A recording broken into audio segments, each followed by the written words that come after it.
আসসালামু আলাইকুম। তো আজকে আমরা যাব সোনারপাড়া। কারণ সোনারপাড়া যাওয়ার মূল উদ্দেশ্য হচ্ছে, আপনারা গত ভিডিওতে দেখছেন যে আমরা হাঁসের ছানা কেনার জন্য পায়েল চড়াতে গেছিলাম, কিন্তু আমরা হাঁসের ছানা পাইনি। তো আবির বলতেছে আর কি আমাইপুরে পাওয়া যাবে। তো তার সোনারপাড়া, এখানে দুইটা নাম, আমাইপুরে বলে সোনারপাড়া বলে থাকে আর কি। যাই হোক, আমাদের সেই কাঙ্ক্ষিত জায়গায় আমরা চলে আসলাম এক পর্যায়ে, কিন্তু সেই বাড়ি কোথায় সেটার খুঁজে পাচ্ছিলাম না। তো সবাই মিলে আর কি বলতেছিলাম, একজনকে আরেকজনকে জিজ্ঞেস করতেছিলাম যে হচ্ছে সোনারপাড়া যে হাঁস বিক্রি করে, হাঁসের ছানা বিক্রি করে, সেটা কোন জায়গায়। তো যাইতেছিলাম, যাইতে আর কি পিচ্চির সঙ্গে দেখা। তো এটা তখন ক্যামেরাটা ছিল আর কি রায়হানের কাছে। তো দেখতেছেন যে রায়হান কত পরিমাণে দুষ্ট। যাই হোক, ওর সঙ্গে একটু দুষ্টুমি ফাজলামো করা শেষ। তো আমরা এখন যাব ওর বাড়িতে, কারণ ওর বাড়িতেও হাঁস বিক্রি করে। তো ওর পরিবারের সঙ্গে কথা বললাম, যা দেখি যে না, ওনারা বলতেছে যে আগে হাঁসের ছানা বিক্রি করতাম, তো এখন আর করি না।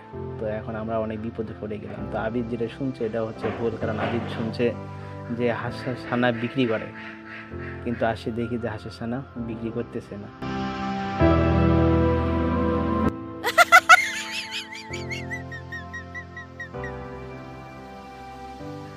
যাই হোক, ক্যামেরা রায়হানের কাছে ছিল, আর রায়হান আমাদের ক্যামেরাম্যান অনেক দুষ্ট হয়, যে কার মুখের মধ্যে ক্যামেরা ধরতেছে না ধরতেছে এটা বলার বাহিরে। তো আমরা আর কি যাচ্ছিলাম আর প্রকৃতির সৌন্দর্য নিচ্ছিলাম, কারণ যে জিনিসটা কেনার জন্য আসছিলাম সেটাও হচ্ছিল না। কিন্তু আমরা হাল ছাড়ার পাত্র না, আমরা খুঁজেই বের করবো যে কোথায় পাওয়া যায় সেই হাঁসের ছানা।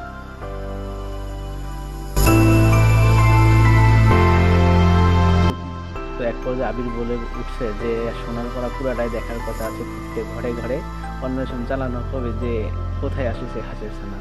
তো আর কি, ছেলেপেলে মানুষ একসঙ্গে থাকলে যা হয়। তো ঠিক আছে, সারা দিন রোজা থেকে এই হাঁসের ছানা শুধু কেনার জন্য ঘুরতেছি, এই বাড়ি ও বাড়ি, এই রাস্তা ওই রাস্তা, হায়। আর গ্রামের রাস্তা আপনারা তো বোঝেন। তো যাইতে আর কি দেখলাম এক ছোট ছোট বাচ্চাগুলো কি এই খেলা দেখে আমরা শৈশবে ফিরে গেলাম।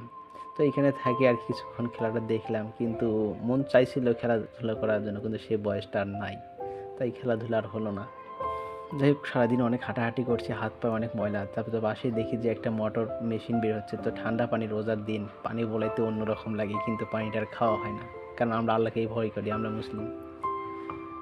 যাই হোক, এখন সব কিছু শেষে আর কি আমরা হাঁস নিতে পারলাম না। তো এখন আমরা যাবো বাড়িতে। তো আপনাদের যদি ভিডিওটা ভালো লাগে অবশ্যই আমার চ্যানেলটা সাবস্ক্রাইব করবেন, লাইক করবেন, শেয়ার করবেন, আমার ফেসবুক পেজটি ফলো দিবেন। আসসালামু আলাইকুম রহমতুল্লাহ। দেখা হবে পরবর্তী কোনো ভিডিওতে।